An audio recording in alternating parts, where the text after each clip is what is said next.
Hello everybody, it's Bear here. I'm just gonna say Bear because it's my nickname instead of Casey now.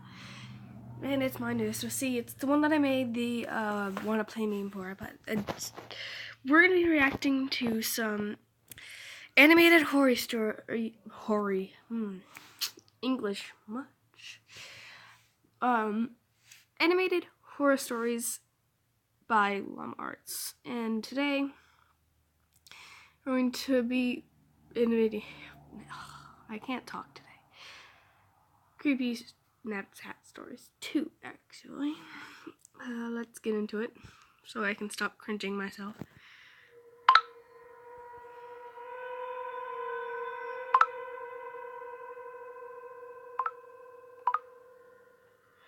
This is a short but terrifying story of something that happened when I was Snapchatting a friend. I'm pretty young, I'm only 13, still in middle school. A girl I really liked had just recently started snapping me selfie pictures, and we started messaging each other for a few nights. One night when I was watching TV, she sent me a snap of herself laying in her bed without a caption. I sent a message saying, "What's up?"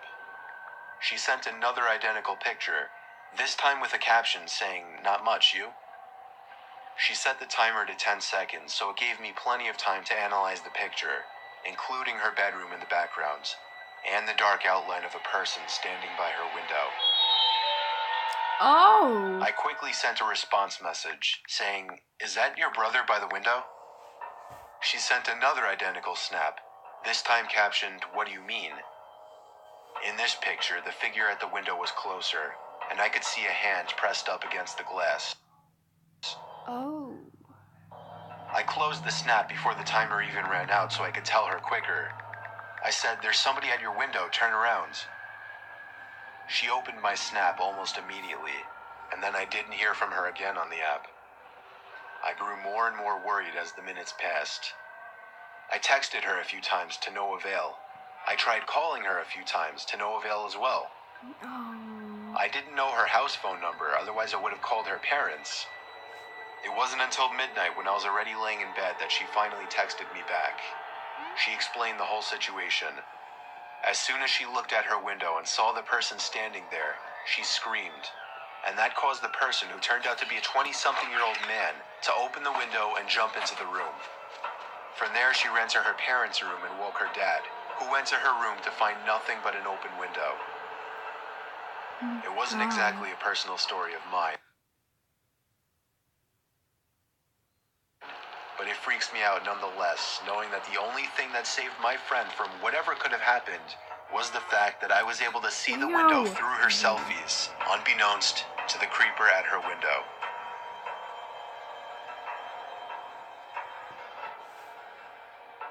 Sorry. Wow. That's crazy. The only thing that could have saved her is him seeing that in the back of a photo. Imagine if he didn't see it and couldn't warn her. This next one is Ghost Hunting Horror Stories Animated, again by Lanna. And it's voiced by Mr. Nightmare. Go subscribe to both of those channels.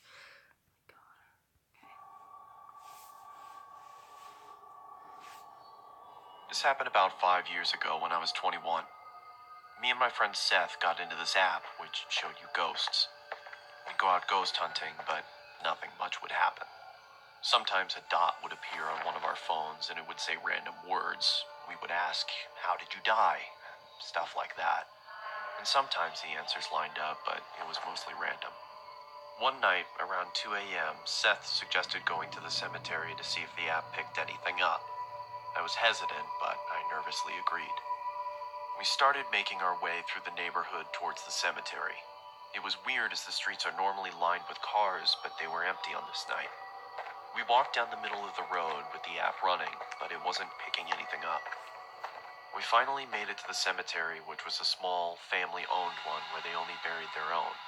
Seth went up to the gate and started shouting, hoping to get a response on the app, but nothing happened. I was standing in the road, feeling unsettled when Seth starts yelling, "Is that all you've got?" I told him to stop Why do I wanna lay disrespecting down? the dead and we Hang should on. leave.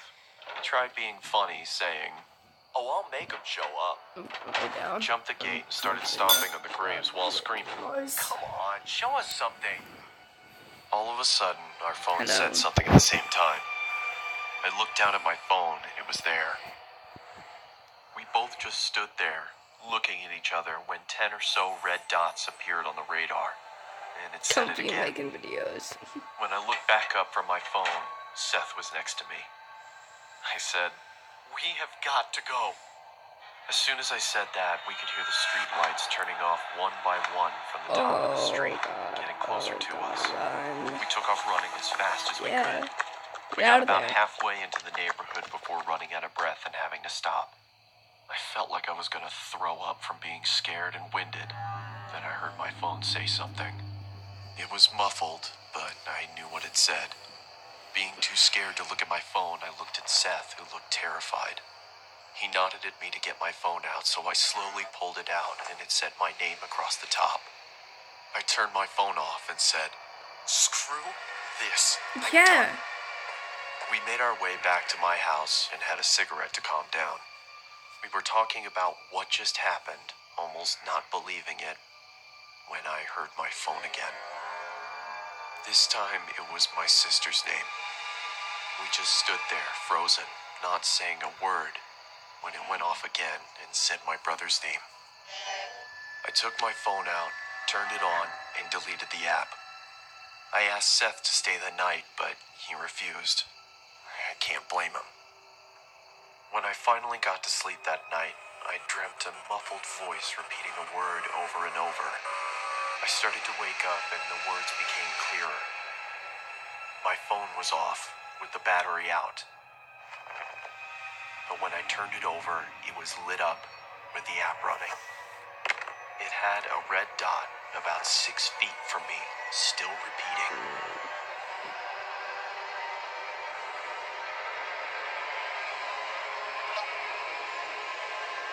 Oh god, oh god.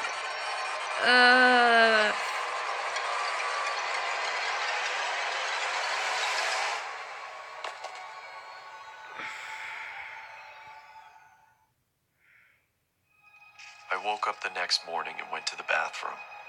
I had a razor-thin cut from my left shoulder to my right hip. I don't know what happened that night, and nothing has happened to me since. Needless to say, I don't mess with that kind of stuff anymore.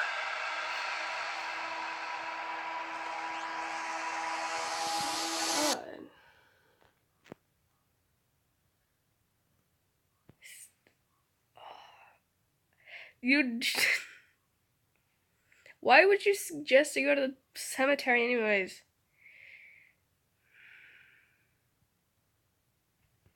We're as friends. I'll react to one more of these. This video is starting to get a bit long, but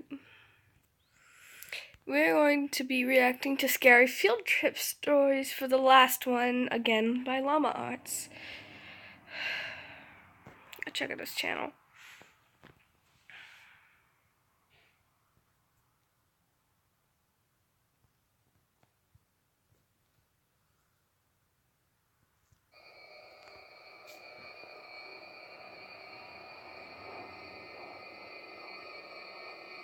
Back in high school, I took a mysteries and mythology type class, or something like that. I don't remember the name of the class.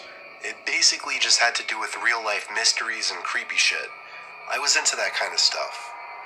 I was taking the class with a good friend, who I'll call Ben for this story. The teacher of the class took us on a field trip to a nearby abandoned village with an unknown past. The village was built in the early 1900s, but seems as though it had been quickly abandoned shortly after it was built. The bus ride there was about 20 minutes. All of us were glued to the bus windows as we pulled up some sketchy-looking, decrepit road cutting through dense forest. The road eventually led to a clearing. We were there.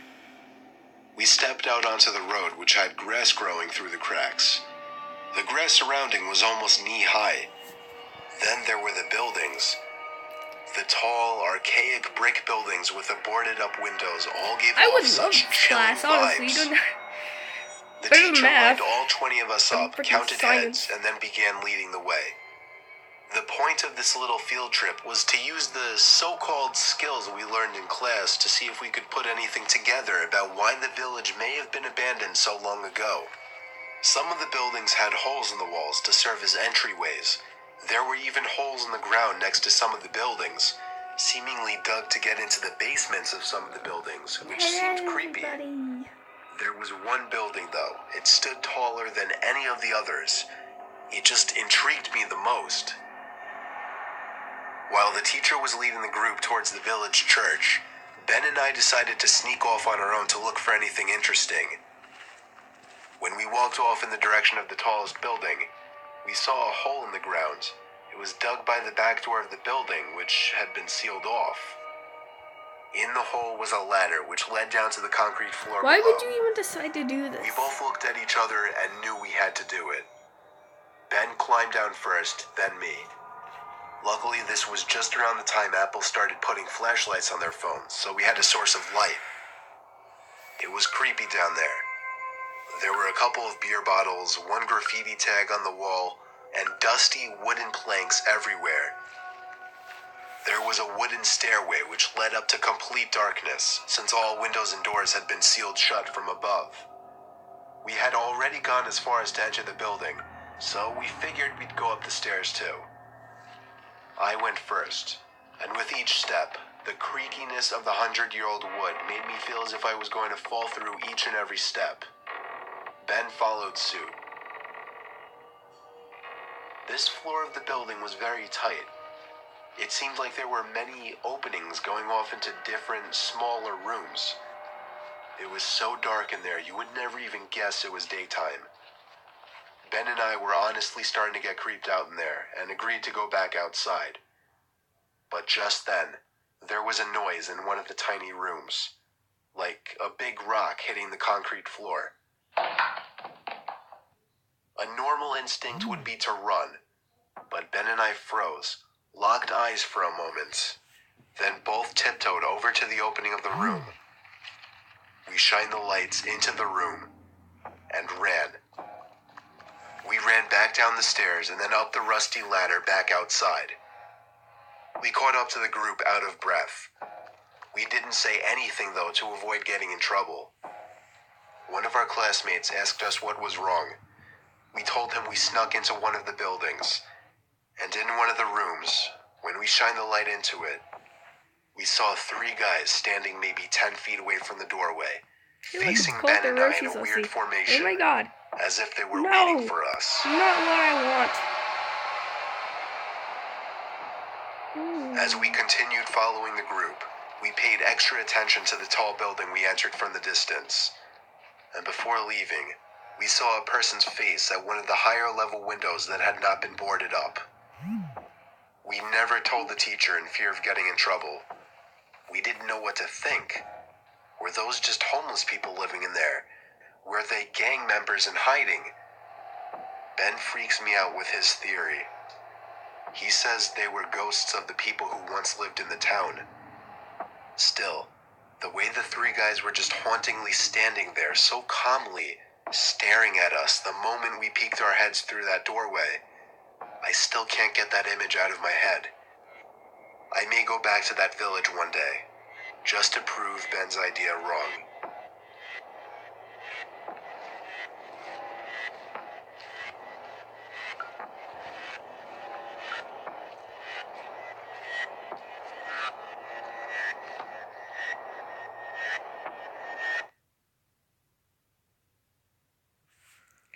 Wow.